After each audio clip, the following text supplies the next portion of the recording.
BizFair welcomes Celia Nightingale. Well, thank you. Yes, I'm Celia Nightingale, and I'm delighted to be here with you participating in the 24th Annual Biz Fair, but the first virtual Biz Fair, and that has come from some challenges as we learn new things. So thank you for bearing with us in the delay here. I really miss being among live business owners and engaging with them, but that's just not our COVID world, unfortunately. It'd be nice to have the ability to talk to you, learn more about you, and what motivated you to be here. I suspect some of you have been in business for a long time, some are relatively new in business, and some of you may be just thinking about starting a business. I welcome you all, and I'm glad you're here. I want to provide a little warning, however. BizFair offers many workshops that are inspirational and fun. And then there's this one.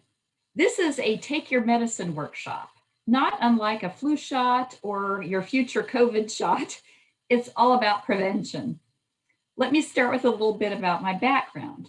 I'm the small business liaison for the Department of Labor and Industries, but most of my career has been in business advising, training, and directing a comprehensive small business program.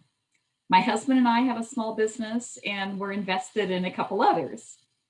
I have an MBA from the University of Washington Foster School of Business, but by far my greatest education has come from working with the hundreds of small business owners that I've worked with over the years. I've learned so much from them, good and bad, and that's where this workshop content comes from. Next slide, please. What is the goal here? The goal is business sustainability. What's sustainability?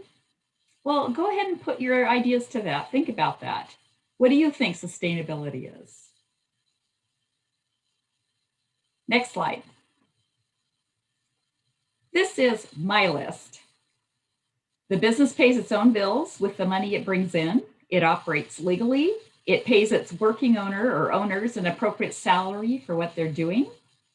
And the owner can work a reasonable number of hours and have a life. This topic is really important.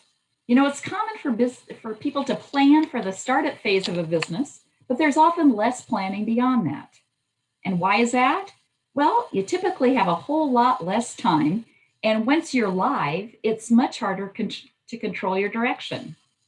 It's not automatic at all to move to sustainability, and a lot of painful mistakes can be made after startup that can kill a business's chance of getting there. The fact that you're here tells me you're on the road to avoiding them, which is great. Next slide. So here are 4 fatal errors. I hope you're seeing that. The next slide. Yeah. These are 4 fatal errors that can impact the transition to sustainability. These are 4 big problems as evidenced through numerous of my clients' experiences. But let me be clear, these aren't the only ones. So I have letting crises set your priorities, failing to manage cash, cutting corners when adding help, failing to understand and comply with regulatory requirements. Next slide.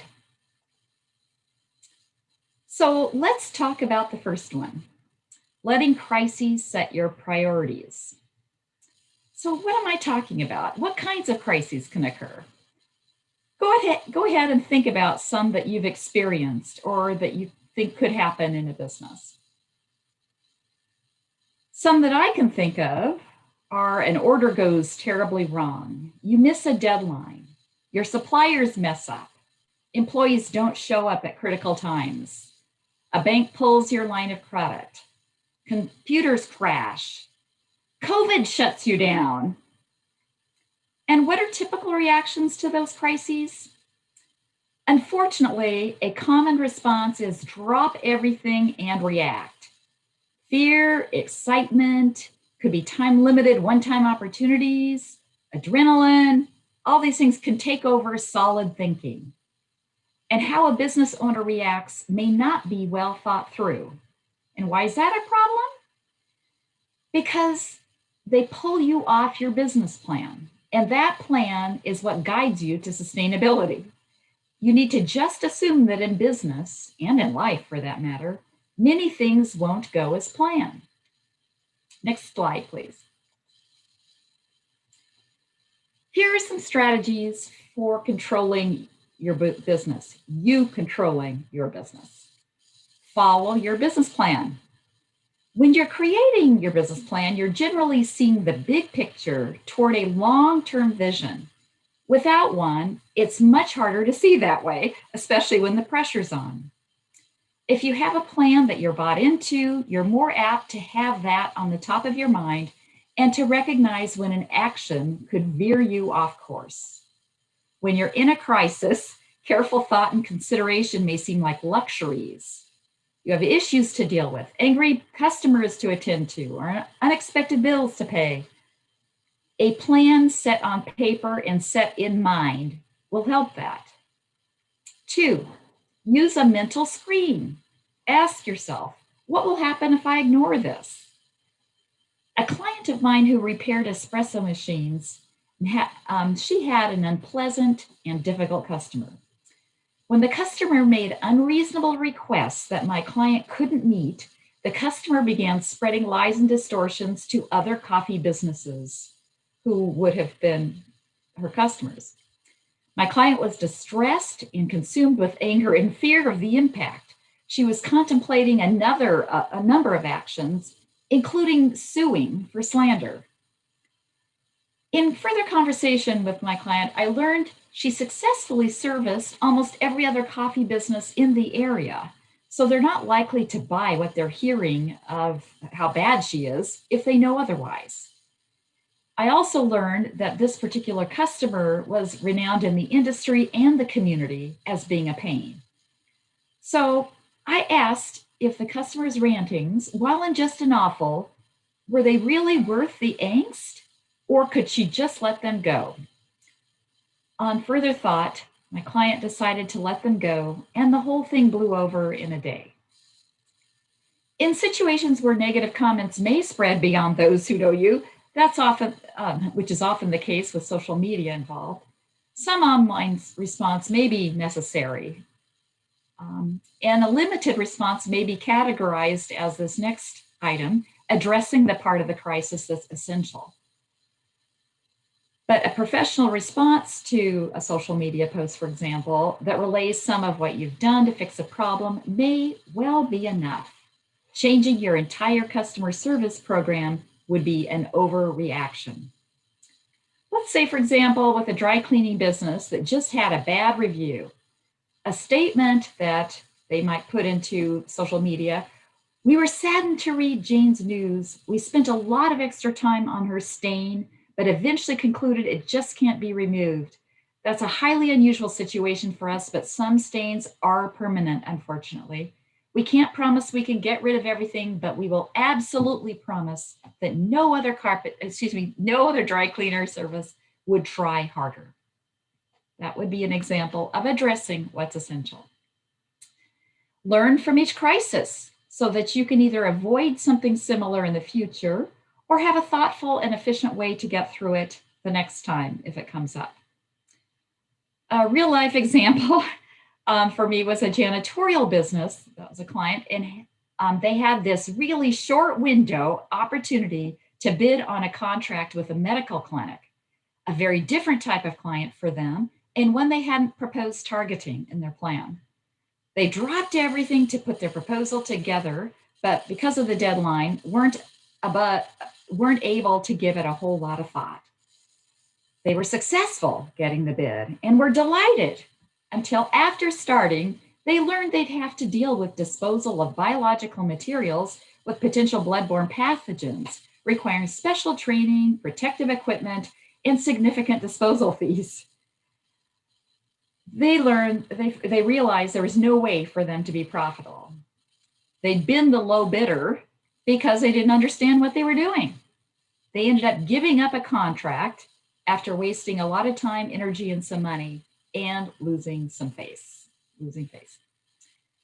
Plan for contingencies. Of course, you can't plan for everything. Who could have possibly predicted the impacts of COVID, for example? But you can plan for things like your suppliers letting you down by having backup suppliers, or computers crashing by following computer backup protocols, or for an unexpected bill by keeping a cash reserve or line of credit. There are things that you can do. Next slide. Now on to the second fatal error, failing to manage cash. Lots of new businesses plan for startup expenses, but a lot fewer plan for the monthly cash flow beyond. New business owners are often overly optimistic about sales and how quickly they'll happen. That entrepreneurial spirit can sometimes be a bit unrealistic. Relationship sales particularly are slow. They may require multiple touch points with potential customers before those customers are really ready to commit and pay. Another assumption new owners often make is that customers will pay and pay timely. Many won't pay timely, especially if you're not on top of your billing.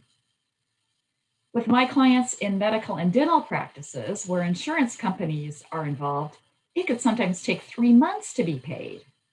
That's a lot of time to wait for cash for you to use. On the expense side, business owners may think their suppliers or subcontractors will wait to get paid when the business owner gets paid, but that may not be the case. I remember a particularly sad situation for a boat builder when he let enthusiasm get ahead of reality. He was optimistic about a potential contract and signed a lease on a larger, more costly facility, only to learn that the contract wasn't going to go through after all. Now he had that big overhead payment, the higher lease. Next slide. Managing cash flow. Cash means solvency. It means your ability to stay in business while you're building that business. It's more critical than profit for new and fast-growing companies. Think about Amazon. It took them years to become profitable. And by profitable, I mean when their earned revenue was greater than their expenses. They had a lot of employees, facilities, equipment, inventory, et cetera, to pay for along the way before they were profitable. Outspending the revenues you bring in during the early years is common. You're effectively investing money early to build critical relationships and production systems, developing marketing materials, a trained workforce, infrastructure, et cetera, to help you build profit in the future. But unfortunately, you may never get to that future if you don't manage your cash thoughtfully. Well, where is your cash? Some may be in obvious places, like in your bank account, but some may be tied up in other places, like inventory, rental or equipment deposits, receivables, equipment, real estate, vehicles, and other assets. If, for example, some is tied up in a retail inventory, you know it will become cash when you sell it, but will it become cash in time for you to pay critical expenses? Inventory can be really tricky. You need to find that sweet spot where you have enough inventory for customer interest in sales, but not so much that you don't have cash available for new inventory or other needs. Cash tied up in equipment, real estate, and vehicles is much harder to free for other uses. Let me show you a diagram of a cash flow cycle. Next slide. The left side of this shows how to increase your available cash. I just have put some limited things in there. Selling products or services for cash or collecting on accounts receivable. And the right side shows uses for cash, paying debts and paying operational expenses.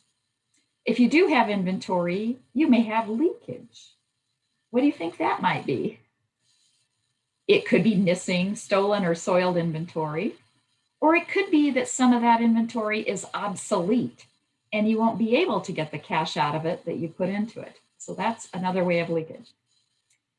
It would be helpful for you to know the time frame of your cycle, the timeline of your cycle. How long does it take from when you receive a typical contract, you complete it, and you get the money in for it, and you pay for things?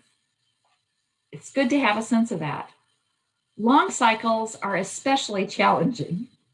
I had a client who imported clothing from a women's sewing co-op in India. It would take 6 months between placing and paying for a clothing order and receiving and selling the products. That's a long time to tie up cash, but if it's well planned for, it can work well. Let's say your bank account's running dry. How do you get cash? Obviously, making cash sales is the best option, but can you get payments from your customers? Down payments from can you get down payments from your customers or bigger ones? Can you collect more quickly from customers who owe you money? I've had many clients who weren't on top of their billing. That's got to be a priority if you're not flush with cash. You can be pretty confident that few customers will pay if they're not billed. If you're low on cash, you might need to hold back on making some payments. You may have to sell off some inventory at a discount or sell other assets, maybe equipment, furnishings, and such that you're not using or not using enough to warrant effectively storing your cash in them. You might introduce efficiencies like Lean Six Sigma to shorten processes and reduce labor costs. You might borrow cash, either as a loan or a line of credit. Think about it. Now let's look at a cash flow projection. Next slide. Just look at this for a minute. You'll see that it covers 6 months. 12 would be typical and better, but harder to see on a slide. You'll also see that this starts in the upper left with cash on hand. Then it adds in expected cash receipts and subtracts out expected cash expenditures for the business and then paid out to the owner. By the way, I've met few business owners that didn't need some money for themselves and their families. You'll see that the first column ends with a cash position at the end of the month, which becomes the cash on hand at the beginning of the following month. Over the 6-month period, this business is in a positive cash position with $32,000 in cash. But notice those negative amounts for a few months in the middle. That means they're not paying their bills. Who and what's not being paid? What are their creditors saying? Will they be patient with them or will they cut them off? If you've prepared a cash flow projection, you can be ready for a conversation in advance with your creditors if necessary. If they learn it's short term, they may be okay. But if you don't have a projection, you and they won't know how to plan for it. So you'll see I've highlighted in yellow some things you might think about. Accounts receivable. What accounts does that represent? Can you bring in some of that sooner? Equipment and furnishings. Can you wait a few months to buy those items? Your draw.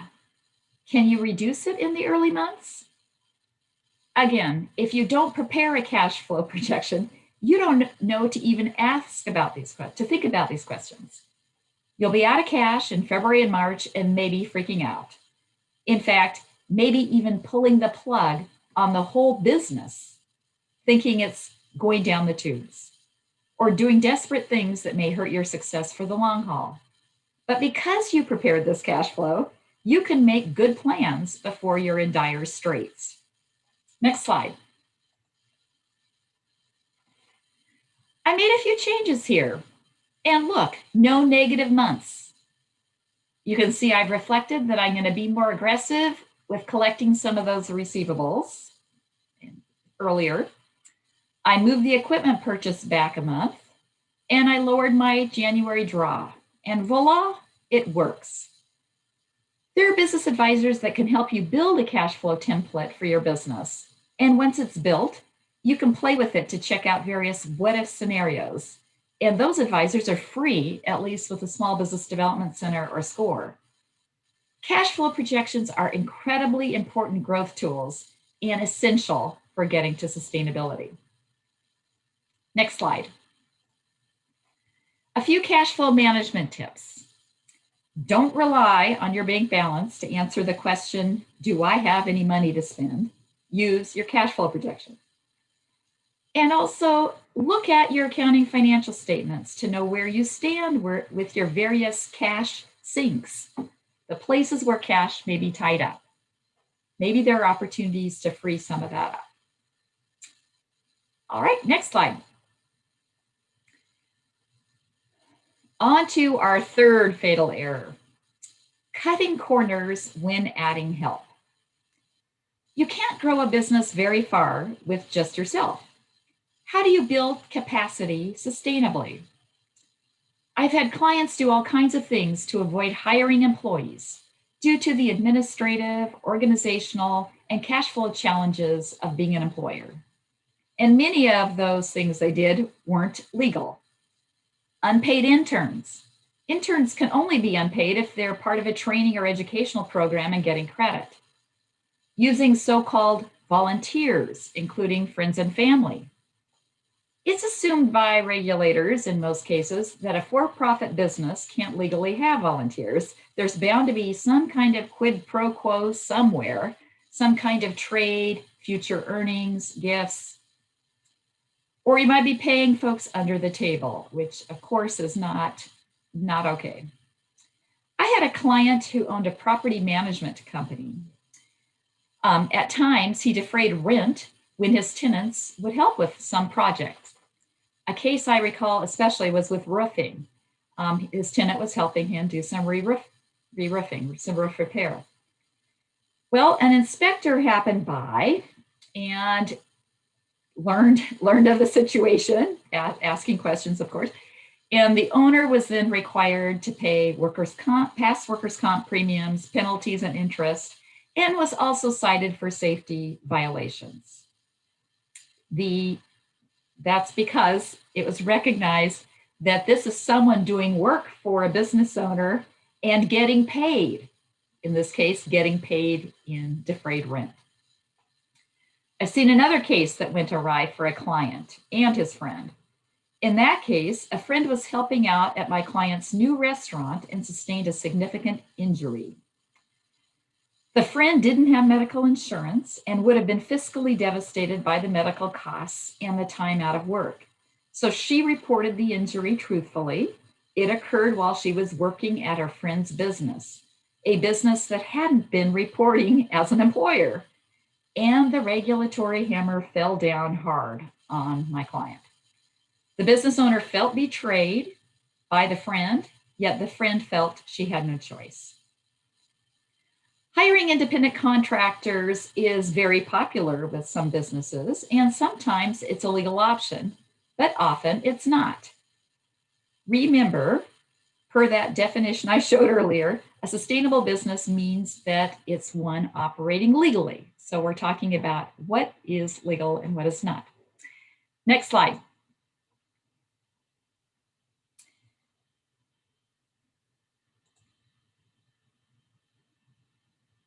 Next slide. Thanks.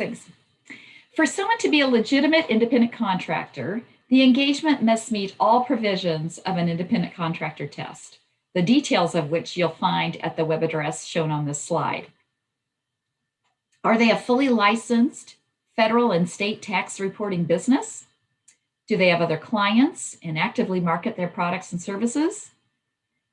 Is there a contract in place for their services or for deliverables? Do they bring more than just their intelligence and personal labor to the task? For example, are they bringing heavy equipment or their own staff with them? Are they working without your supervision? You're not telling them what to do and how to do it? Are they in a different line of work? Like you're a caterer and they're a web design firm creating your website? Or you're a massage therapist and they're a janitorial service that cleans your facility? Are they working away from any of your locations? You know, I've heard the term 1099 employee many times. There's no such thing. And frankly, that term's a good indicator that they won't meet the test. That language merges the idea of an independent business that you're contracting with and the language of employment. I've also heard people say, well, it's okay if the amount is under $600. That's not true. There's no minimum dollar amount that determines if someone should be classified as an employee. The job duties determine that. Next slide. When you hire, do it smart. Prepare a budget, the cash flow, including all expected revenues and costs. And what are those costs? You can learn many of them in the payroll chapter of the Small Business Guide at business.wa.gov. I'll show you that in a minute. But you also need to think about what revenue you can expect. Revenue can come directly from their efforts or from freeing others to make more sales. Be clear, however, that most employees are not likely to be as productive as you. That's especially true in the construction trades. You're a master. And create a job description. Why? There's often an inclination to hire for all the things you need to be done or what you don't want to do. You'll be way more successful with a rational set of duties that fit logically together in a job and are likely to be activities a singular person would be able to perform. Additionally, a person who has seen and bought in on a written job description is more likely to meet your expectations. Hire the right person for the job. Don't make the mistake of hiring anyone. As a small business, every employee you have has an outsized impact on your reputation and your business success. Check backgrounds. And are they physically able to do the work? Do they exhibit accountability and conscientiousness? You'll be able to teach skills way more easily than teaching a work ethic, courtesy, and responsibility. Use this adage as your mantra: hire slow, fire fast.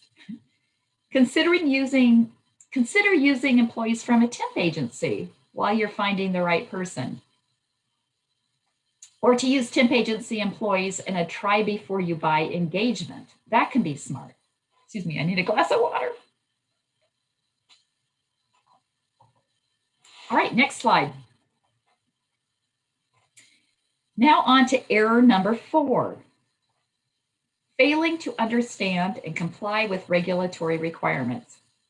I've addressed a bit of this already with regard to employees, but a common business owner problem is they don't know what they don't know. A typical business owner has areas of great strength and then some gaps in other areas. Those gaps could be anything: sales, marketing, operations, management, accounting, finance, etc. But in my experience, business finance and regulations are among the two most common gaps. Filling all the gaps is critical for success, either by the business owner building his or her skills or by hiring staff or professionals to fill those gaps. Often failure to meet a particular regulatory requirement is due to not knowing about it. Other times, an owner may know something about it, but may not think it's that big a deal. You know, kind of like going 64 in a 60-mile-an-hour zone.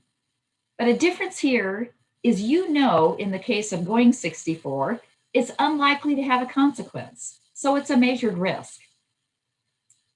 That isn't always, I have learned that's not true in business. A lot of the business regulations, business owners have no idea what the consequence is.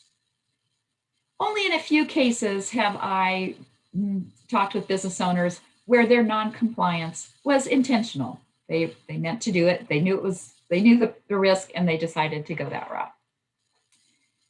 As a small business liaison for the Department of Labor and Industries now, I've learned from many businesses who've received wage claims, safety and health citations, audits with penalties, had erroneous workers' comp claims against their company, which caused rates to rise, had their contractor registration canceled, and other various compliance actions. In many arenas, the law doesn't provide the ability for a warning before a citation or for light treatment of an amount due. In those cases, compliance officers are required to cite and fine with the first action. That's definitely the case with safety and health rules and construction compliance issues. Written into the law is a statement that it's your responsibility to know about it, and in order to keep an even playing field, anyone violating it will be cited. Fines from regulatory agencies are sizable enough to destroy your cash flow plans and are sometimes made public so can affect your reputation. The legislature, Congress, city, or county council, whoever it was that enacted the laws, wants to ensure that it's a competitive edge to follow the rules, not the other way around. Next slide. So regulatory requirements are at many levels: federal, state, county, city. Some affect all businesses. Others are oriented to employers, so they're about the employment relationship. Others are based on where you're doing business or the nature of your business. Are you a daycare, a pest control service, a hotel, a restaurant, an auto repair firm? Some requirements are one-time deals. You're starting your business, you're improving your building, you're erecting a sign, you're hiring a team. Others happen on regular cycles: monthly, quarterly, annual.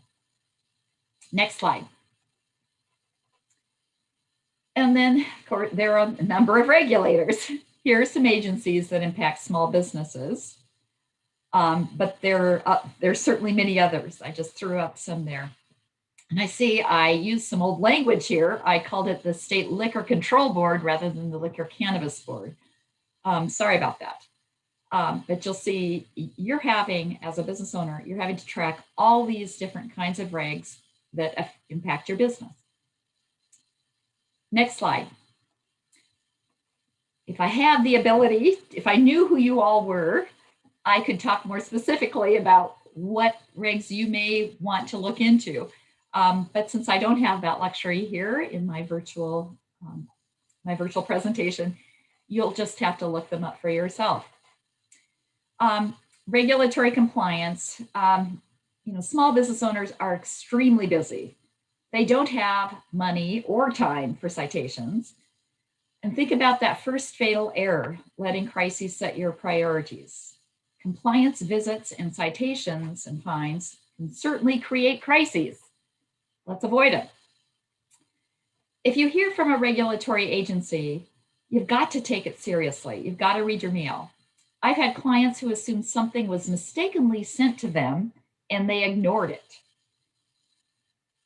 Formal legal processes often have little flexibility.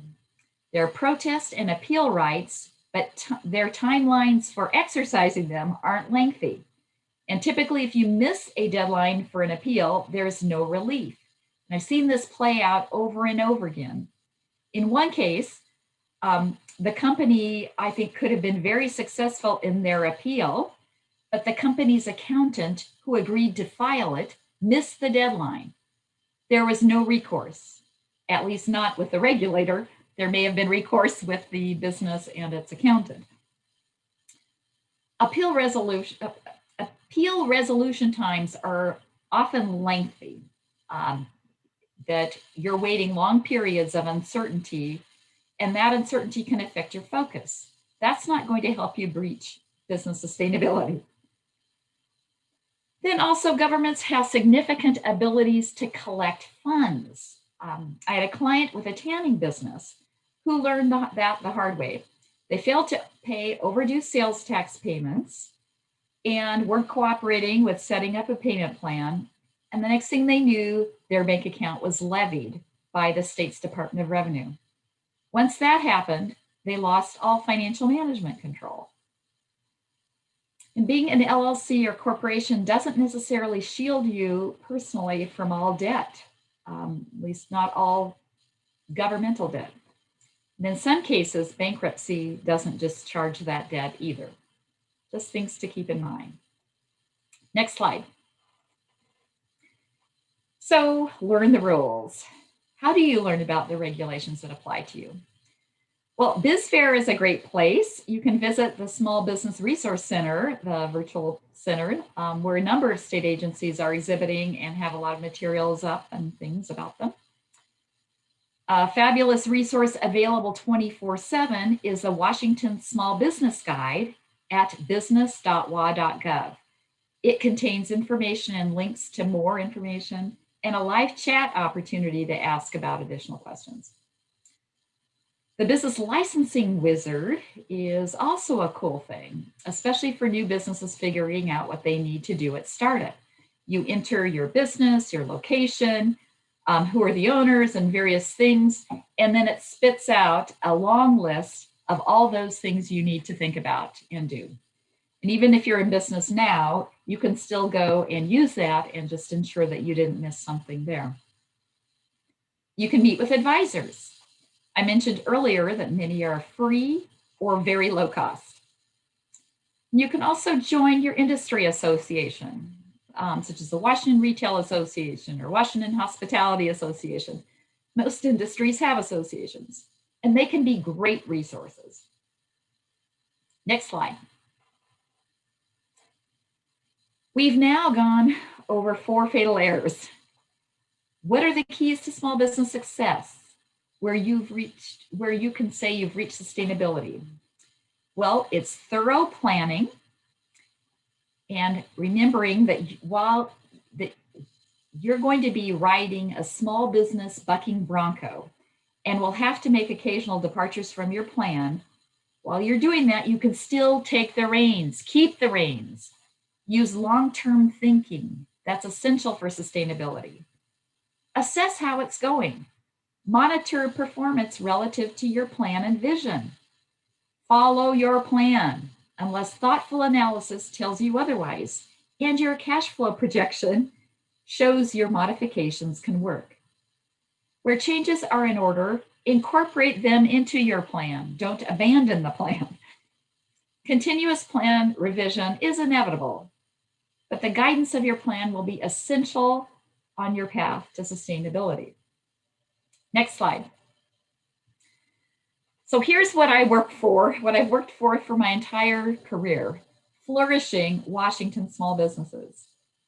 You know, many economists think small business churn is a good thing, people launching new businesses while others close. However, knowing so many business owners personally, I can't feel good about closures unless there are those handful of cases where it was really their choice.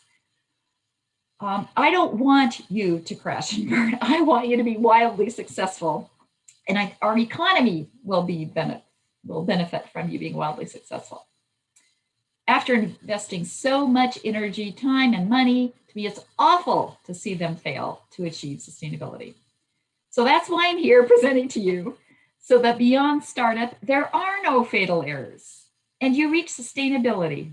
That is, the business pays its bills with the money it earns, the owner makes a reasonable salary, hopefully a great salary, and works a reasonable number of hours, and the business operates legally. Next slide. I thank you for being here, for participating in this workshop, and for coming virtually speaking to BizFair. I can take a few questions here, or you're certainly welcome to contact me later, and I have contact information up there. So, are there any questions?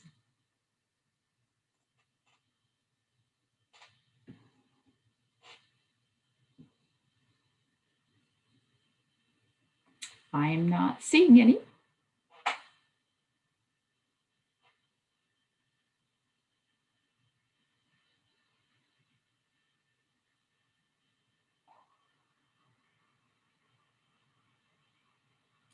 All right.